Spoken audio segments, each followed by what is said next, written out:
Good day, sir. This is Group A, and my group members is Samuel Jan Bantang, Marian Estabas, Gerald Plata, and I'm Glenn Michael Cantila. So, first, we tackle lights. So, light identification.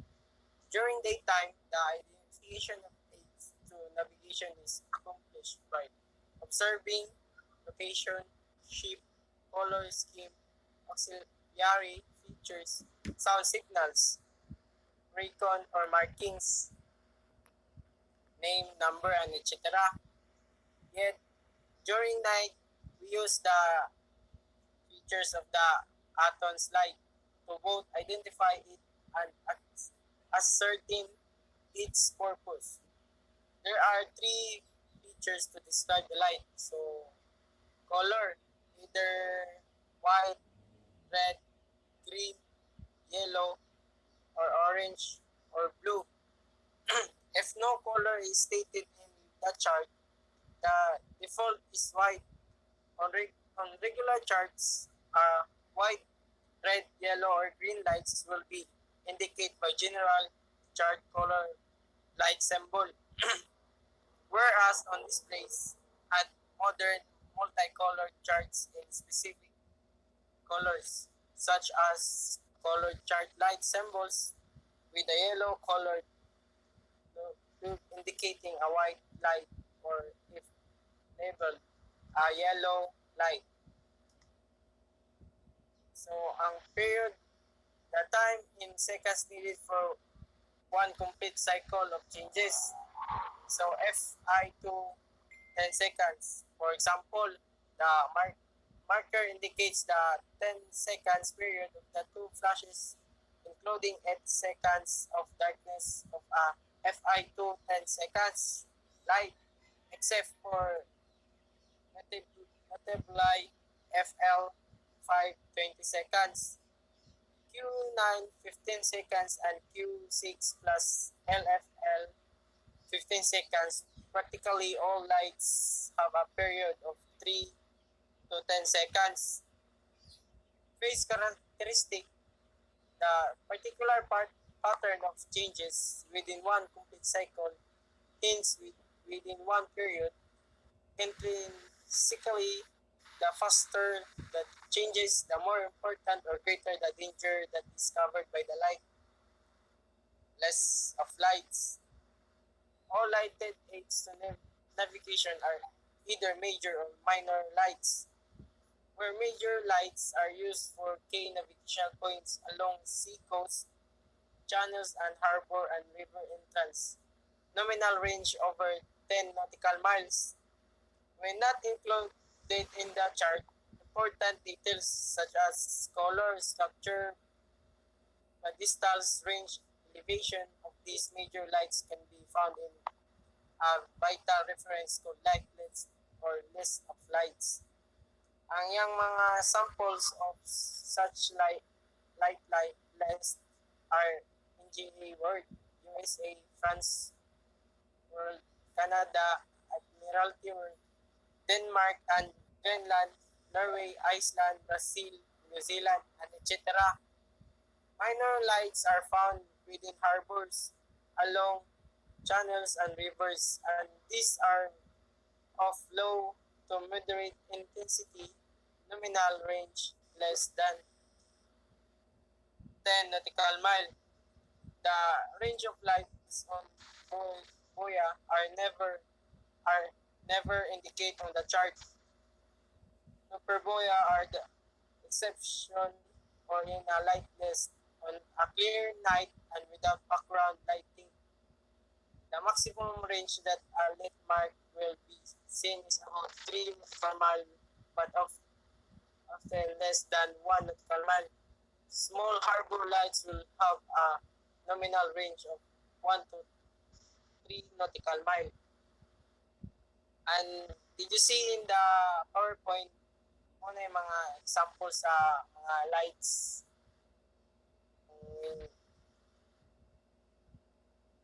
Magkuha na. And next is Boya and beacons. Strictly, the term mark encompasses both Bacon's fixed and buoy floated atolls. The latter are from more prevalent. Often you can read the term boya as a boya or bacon. Six types of navigation marks. First, lateral marks. Second, cardinal marks. Third, isolated danger. Fourth, safe water. And fifth, numeric. And sixth, special. So, lateral marks, direction of voyage.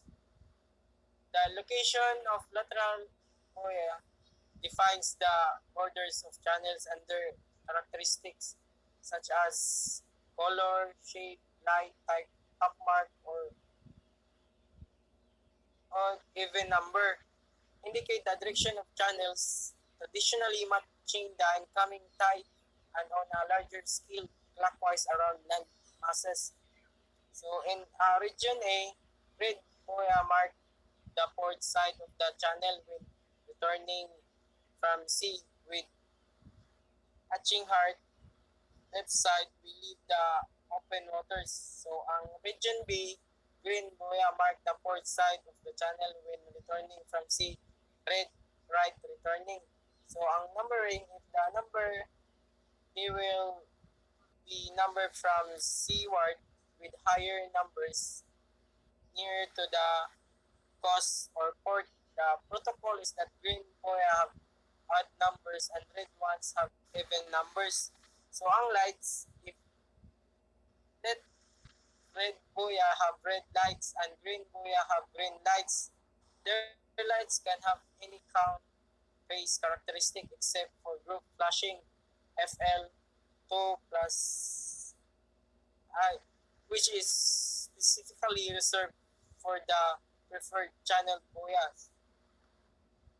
So ang shapes, lateral mark should be of cylindrical and conical shape. However, where they do not really on a distinctive shape for identification, they should, where practicable, carry the appropriate top mark. So, mo ni ang sample sa Region A. Mo ni ang Region B na sample sa so cardinal marks. The four configurations of cardinal buoys indicate the safe side of a danger with an approximate bearing.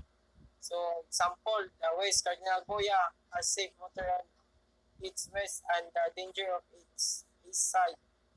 So, ayang body kay black and yellow horizontal band, pillar or spar. So, ayang top mark is two black cones with tips pointing towards the black band on the body of the buoy or beacon. For example, for a north cardinal mark, the black band is at the top. So, as with the isolated danger mark, the top mark is not optional. So, yung lights with quick flashing or very quick flashing. So, notice the clock face resemblance in light phase. Yung characteristic is 3 o'clock is east and 6 o'clock is south plus a long flash 9 o'clock west. So, ang isolated danger mark. Isolated danger mark are stationed over dangers with navigable water around them. These buoys are rarely used in sandy regions such as the Netherlands or Germany. So, ang typical hazard that justifies an isolated danger mark, a top of it is a solitary rock. Contrastingly,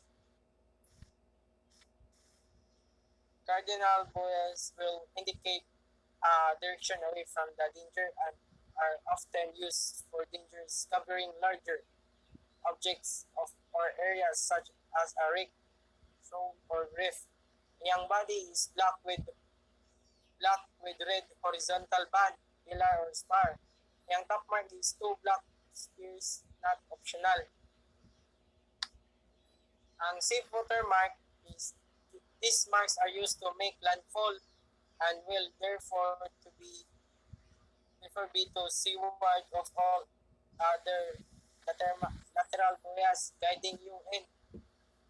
Second use is to signify the middle or deepest section of a channel. Yung body is red and white vertical stripes, pillar, spar, but roughly spherical. Yung top mark is single red spear. Yung lights is typical calm and white. Morse A, ISO, OCC, or LFI, and 10 seconds. New danger mark. So, after sinking of the tricolor in the Pas-de-Calais Dover Straits in 2002, several other vessels hit the wreck despite standard radio warnings, triggered ships, and alighted buoy. This incident spawned a new type of buoy, the emergency wreck marking buoy, which is placed as close as possible to a new danger wreck. The emergency wreck marking buoy will remain in position until the wreck is well known and has been promulgated in nautical publications. The wreck has been fully surveyed and exact details such as position at least depth above the wreck are known and a permanent form of marking of the wreck has been carried out. So ang iyang body is yellow and blue, vertical stripes, pillar, spar, size, dependent on location. Yung top mark is standing upright yellow cross. Yung light E1OC BUY 3 seconds and blue 1.0 seconds plus 0.5 seconds plus yellow plus 1.0 seconds plus 0.5 seconds equals 3.0 seconds. New danger light blue yellow. If multiple buoys are deployed, then the lights will be synchronized. A recon Morse code D and or EIS transponder can be used. Special mark. Marks used to indicate special area or feature whose nature may be apparent from the reference to a chart or other nautical publication. They are not generally intended to mark channels or obstructions where other marks are more suitable. Ang iyang body is yellow, any shape not conflicting with lateral marks. Ang iyang top mark is single, yellow, by shape. Ang iyang light is yellow, for instance, FIY or FI4Y, but any rhythm other than those used for white lights or cardinal, isolated danger, or safe watermarks. So, radar or radio station. So, radar is a detection system that uses radio waves to determine the range, angle, or velocity of object. It can be used to detect aircraft, ships, spacecraft, guided missiles, motor vehicles, weather formation, and terrain. Did you see in the PowerPoint picture, mo na yung mga sample sa mga radio and radar stations, yung mga sign.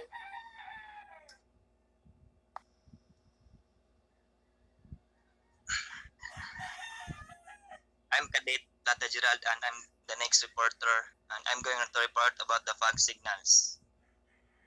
Fog signals, sound or light signal emitted in fog or mist by lighthouses and poised to indicate a shoreline, channel, or dangerous stretch of water and by vessels to indicate their position.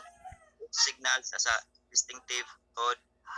All vessels, whether stationary or moving, are required by law to utilize fog signals in inclement weather.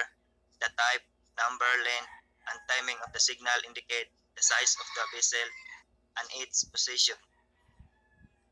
The nature and application of fog warnings is codified in the International Regulation for Preventing Pollution at Sea commonly called international rules of the road, applicable to all international waters. The early sound signals were made by bells, gongs, and explosives. These largely have been replaced by foghorns powered by compressed air or electricity. See also lighthouse. So as you see our presentation, this is the example of the fog signals.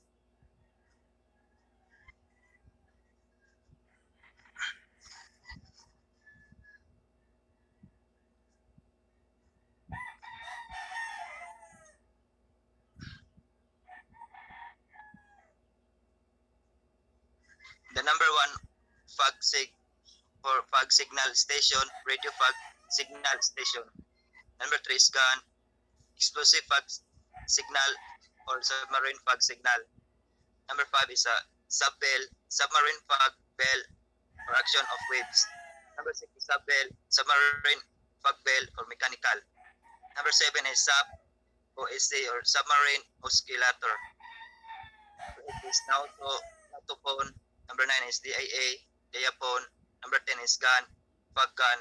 Number 11 is siren, fog siren. Number 12 is horn, fog trumpet.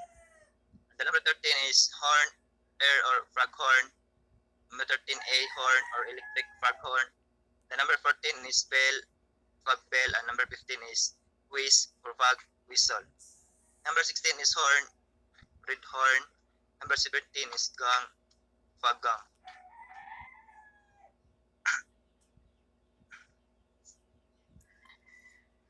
X.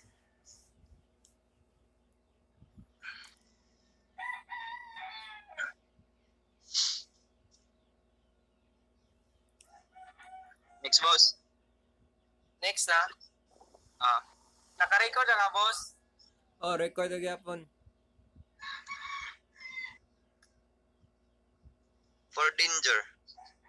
There are dozens of danger symbols used on nautical chart today, but here are some of the more common ones. Know their ship killers to stay safer on the waters of the world, wherever you choose to sail or cruise. Number one is rocks. Note how the basic rock symbols look like a flat sign. This means a rock that's beneath the water surface all time. A symbol that looks like an asterisk means the rock will uncover or become visible. At low tide, a plus sign which dot in the corner means the rock lies just beneath the surface even at low tide. Number two is islets or small islands. Small islands called islets are common in the Bahamas, Caribbean, and Pacific. Islets surrounded by a swell line are visible at all tidal stages. A number indicates the maximum height at high tide or 30 datum. Islets surrounded by a wavy, squiggly line cover and uncover with the tide. At higher tide, the islets will be covered. Number indicates its height above water when uncovered at low tidal stages. Number three is breakers. Breakers from when over swell meets a sea bottom that's only 1 to 2 times their height. For example, if a 2-foot swell travels over a bottom 2 to 4 feet deep, it will break. Breakers are dangerous to any small craft because they can cause loss of rudder or propeller control. Stay clear of any symbol like that shown in the illustration above. You may also see the abbreviation BR used alone without the symbol. So, mo ni siyang symbol sa nasa kilid, makita ninyo. The rocks, islets, breakers, coral reefs, obstruction, wrecks. Next.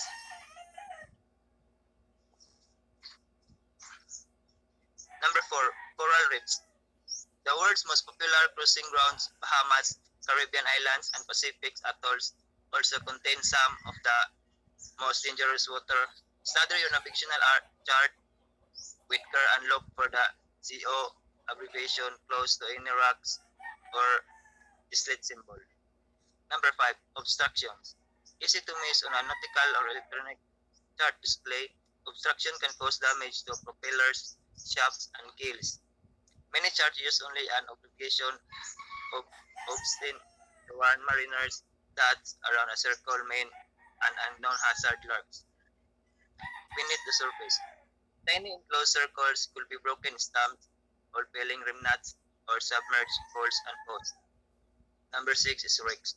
Fish bones and sunken hull illustration make up the most common wreck symbols. Fish bones without dots are safe to sail across. Cartographers put this on chart to warn commercial fishing trawlers not to drag leads and to caution ship not to anchor. Cave fish bones surrounded by dots or sinking hull symbols a wide berth to avoid hull damage. Number 7, spoil area. Lead layer than the plug. Identify highlights and stickler or dash outlines with description like spoil area, fish, haven, fish traps or dumping ground. Ever wonder where all dust, old cars and trucks, building materials or garbage goes? Now you know spoil areas never show soundings because they've changed all the time. Next. Various limits. An inclusive economic zone or EEZ as prescribed by the 1982 United Nations Convention on the Law of the Sea is an area of the sea in which a sovereign state has a special right regarding the exploration and use of marine resources, including energy production from water and wind. It stretches from the baseline out to 200 nautical miles from the coast of the state in question. It is also referred to us as a maritime continental margin, and in colloquial usage may include the continental shelf.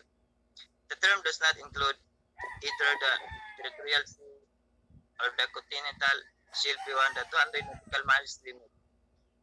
The difference between the territorial sea and the exclusive economic zone is that the first confers full sovereignty over the waters, whereas the second is merely a sovereign right, which refers to the coastal states right below the surface of the sea. The surface water as can be seen in the map are international waters. Next. So, muna siyang example sa various limits. Sorry, Tishira.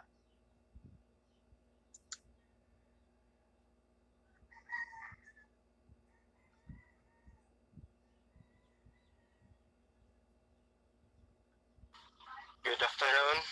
So I'm the next reporter, Cadet Scabas, and I'm here to discuss about sounding, quality of bottom, and the depth contour sentence.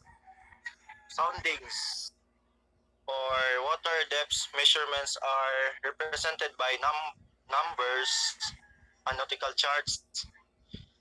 Soundings refers to acts of measuring depths. So it is important to determine if you if you are in the shallow water or something like that. Water depths are measured by soundings usually acquired by hydrographic surveys. The depths may be either feet or fathoms. So fathoms equivalent to 1.83 meters. The chart will indicate which fathom is a nautical unit of measurement and is equal to 6 feet. So if in feet equivalent to 6 on that chart, water depths may be connected with a line known as a depth contour, similar to the topographic lines or surface features that you see on a map. So kini si depth contour kay mo identify siya kung unsa iyang feature sa ilawom, like rocky kay sa ilawom, mud ba or sandy na. So depth contours present a picture of bottom of the river. So depth contour sentence.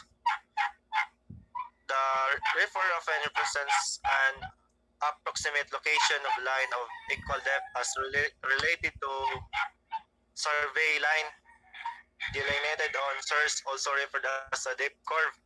The first number indicates the number of bottoms. The second number, which will be a small subscript, is the number of additional feet. For example, a listing of 0 and 3 means a depth of 0 fathoms. 3 feet, a listing of 3 and 2 means 3 fathoms, 2 feet or 20 feet total.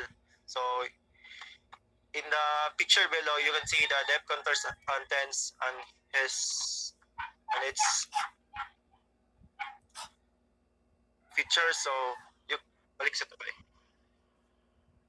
So you can see the feet, fathoms or meters, the same as the other side. So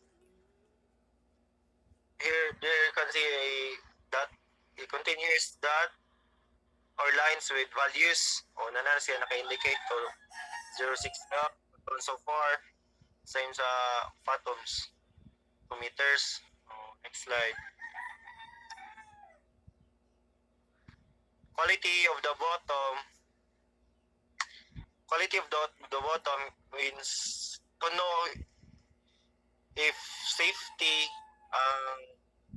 or katunggingan ng mga features niya sila like here, choose the best bottom for anchoring.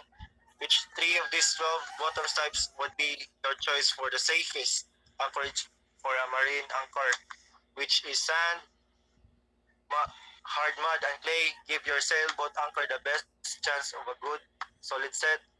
So, for example, if mo anchorage ka kuad sa mga solid nga objects kay makadamage siya kay ang panbaya ang shape kay dili ba mo stop dayon. So ang impact kana if mabutang nimo sa imong anchor sa solid nga area kay maybe maka-destroy na sa imong vessel. So look at the second column at the bottom of 2 abbreviation. Many charts show or SFT each or hard alone without a bottom type. Locate the closest bottom type with a mile. For example, if you see S within a mile of a hard abbreviation, there's a good chance the bottom consists a hard sand, as M would mean hard mud. So number 2, select the right type of marine anchor. Most any anchor will hold in protected waters in hard or sticky mud or clay. So cruisers in island anchorage often dive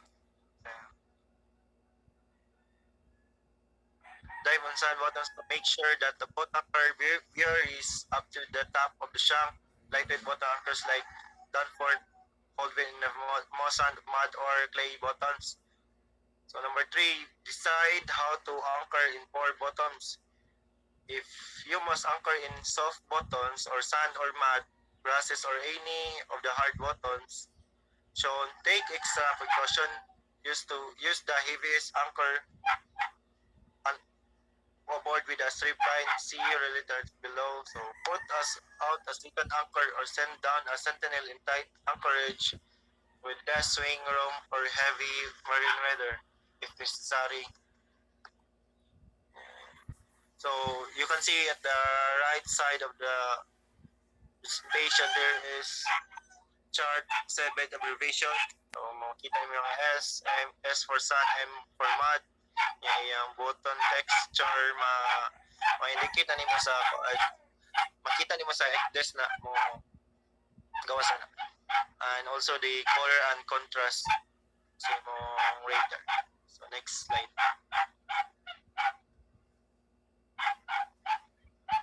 Locate an ideal spot for careening. Port cruisers realize the cost-benefit of burning the hull for cleaning and painting where hull outs are expensive or non-existent. To careen, you must find a bottom that will provide a firm but soft cushion such as sand or grass. The tidal range should be large enough to cause the location to dry out at low tide. Number 5, take the right action when grounded. So all of us again sometimes, but the initial action you take makes a big difference. You need to know the type of bottom right away. So mud, sand, and clay aren't problems. So if as a seafarer, you need to be cautious at all times. Use your knowledge to avoid and to be safe of your vessel. Next slide.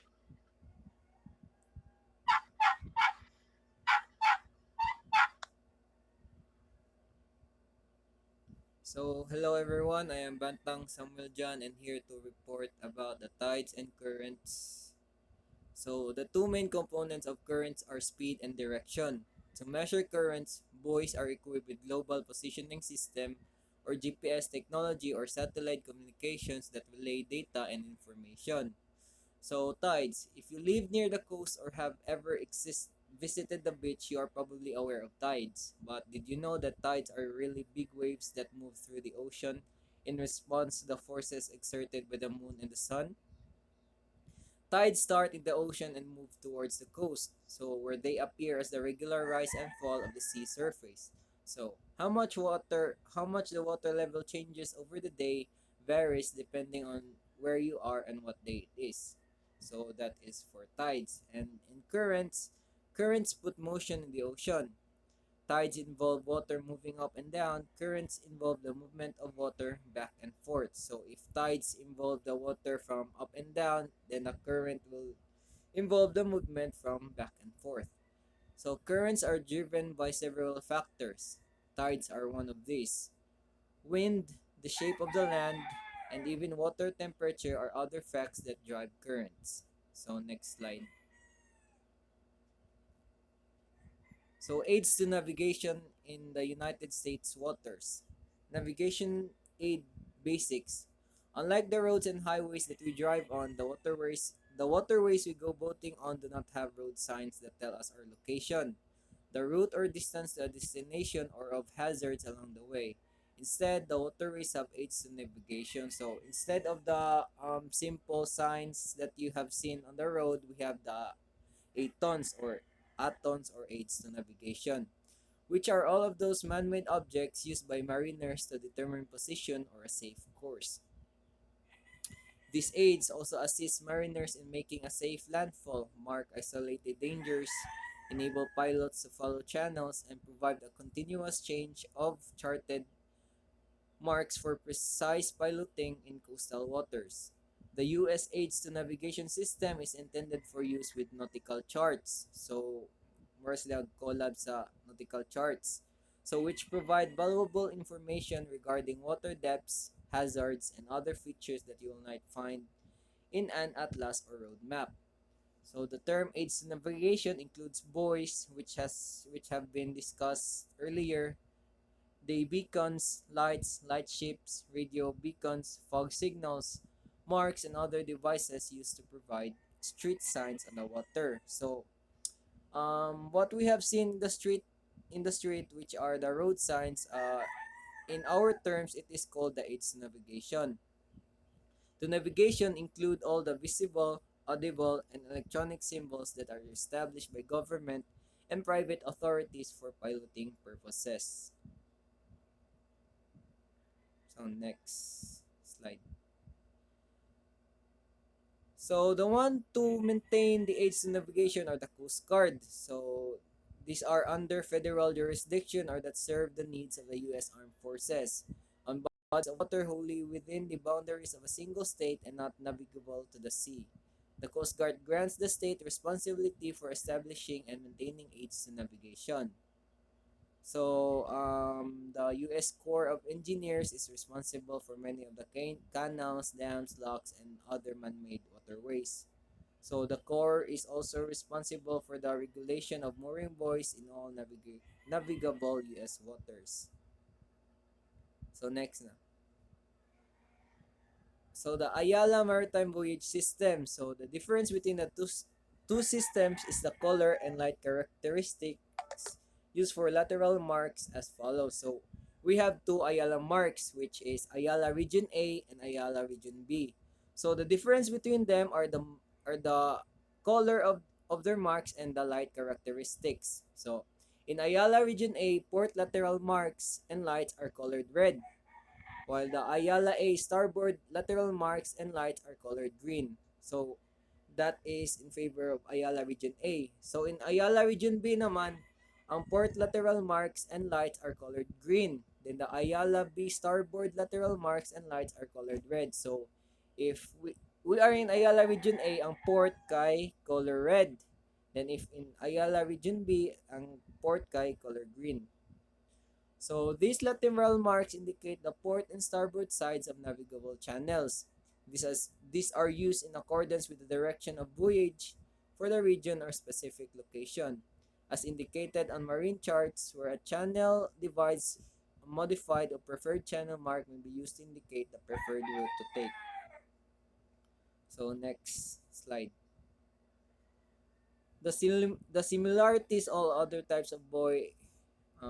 Aside from the different lateral marks, both systems are identical, cardinal, isolated danger, safe water, and special marks. So it has been discussed earlier. The cardinal marks, the isolated danger marks, the safe water marks, the special marks, and new danger marks. So that is everything for our report. We thank you and keep safe, everyone. Manta.